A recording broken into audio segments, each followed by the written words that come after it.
Terça-feira, 12ª semana do Tempo Comum. Eu sou o Padre Pedro Paulo e estamos começando mais um programa, A Bíblia no Mundo de Hoje. Ontem falávamos do Evangelho de São Lucas, no capítulo 9, versículos 18 a 24.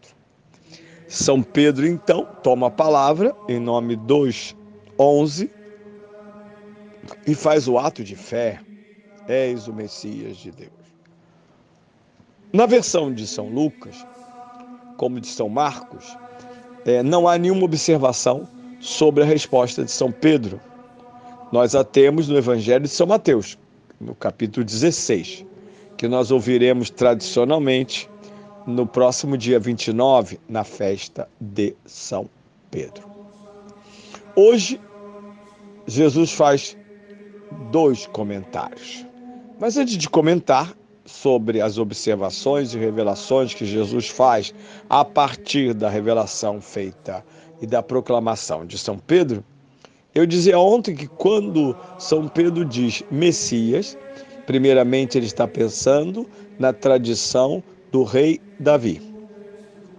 O Messias é alguém que vem da casa de Davi, que vai restaurar a casa de Davi. E a casa de Davi significa o momento em que Israel é reino, é forte e coeso.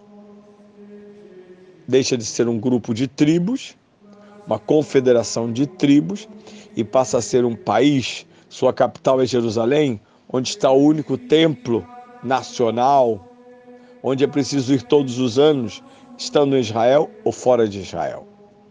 Onde o rei ungido reina, combate, defende o seu povo. Sobretudo, amando e obedecendo a Deus.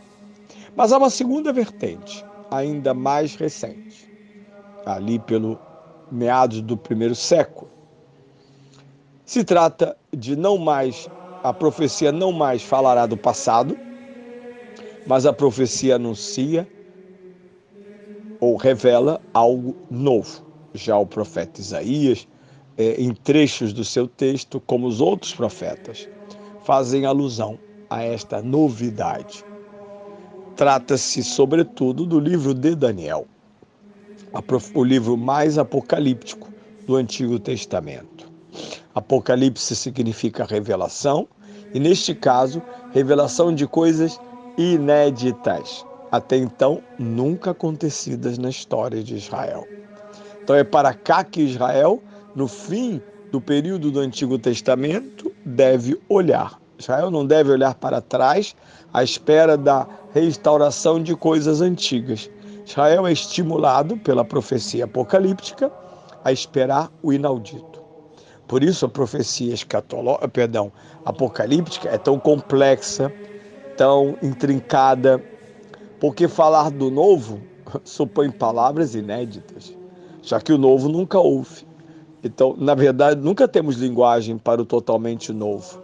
Quando começamos a falar de algo, esse algo já é conhecido, pelo menos em parte, mesmo que seja confusamente. Nós não conseguimos falar de coisas que nunca aconteceram. Por isso a profecia antecipa o inaudito, o que Deus vai fazer.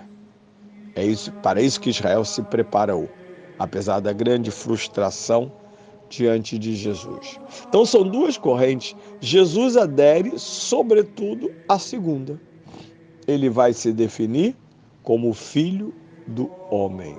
O tempo inteiro ele falará sobre o filho do homem, inclusive neste evangelho. Diríamos que aqui termina a primeira parte, e ela termina curiosa, termina com uma proibição severa de não dizerem a ninguém que ele é o Messias de Deus. Estranho. Quando eu comunico alguma coisa, imagino que essa comunicação deve prosseguir seu caminho. Jesus, segundo o Evangelho de São Marcos, pede segredo do que ele diz. E nós sabemos como as pessoas têm dificuldade com segredos, como gostam de contar segredos que ouviram. confidenciar segredos a eles confiados. Nós, padres, somos educados, inclusive severamente, sob risco de pena canônica, se revelamos segredos de confissão. Mas logo depois dessa recomendação, teremos em outros evangelhos, sobretudo lá nos evangelhos da Transfiguração, teremos uma explicação do evangelista sobre isso. Mas aqui não. Aqui simplesmente Jesus diz, calem-se. E aí chega a segunda parte do evangelho. Jesus acrescenta a tudo aquilo que está se dizendo o primeiro anúncio da sua paixão. E aqui vejam, o Filho do Homem tem de sofrer muito. E aí toda a descrição da sua paixão é rejeição por toda a elite de Israel, anciãos, príncipes, dos sacerdotes e escribas. Além de ser rejeitado e sofrer muito, ele será morto, para então, ao terceiro dia, ressuscitar. Este é o núcleo de toda a pregação, não só do próprio Jesus, como da igreja, porque é pregação sobre Jesus e é pregação do próprio Jesus. Nas línguas antigas, a gente chama isso de genitivo objetivo, genitivo subjetivo. É de Jesus, porque ele quem fala sobre si mesmo, e é de Jesus, como se disséssemos, acerca de Jesus. Este é o núcleo que vai acompanhá-los, mesmo sem profunda compreensão, e que vai eclodir no momento da sua paixão, morte e ressurreição. 50 dias circularam em torno deste querigma, morto pela nossa redenção, ressuscitado pela nossa salvação. Logo depois, nós podemos chamar então uma segunda cena, já que esta primeira, se nós perguntássemos com quem Jesus está falando, ele está apenas com os discípulos. Mas provavelmente num segundo momento, talvez em outro dia, em outra situação, porque diz depois pode ser imediatamente depois, como pode ser muito depois. Jesus dirige-se então a todos e coloca os discípulos, não os apóstolos, mas os discípulos, em sintonia com o querigma. Eu não sou discípulo da minha vontade. Quer me seguir? Renuncie a si mesmo, tome sua cruz todos os dias e siga-me.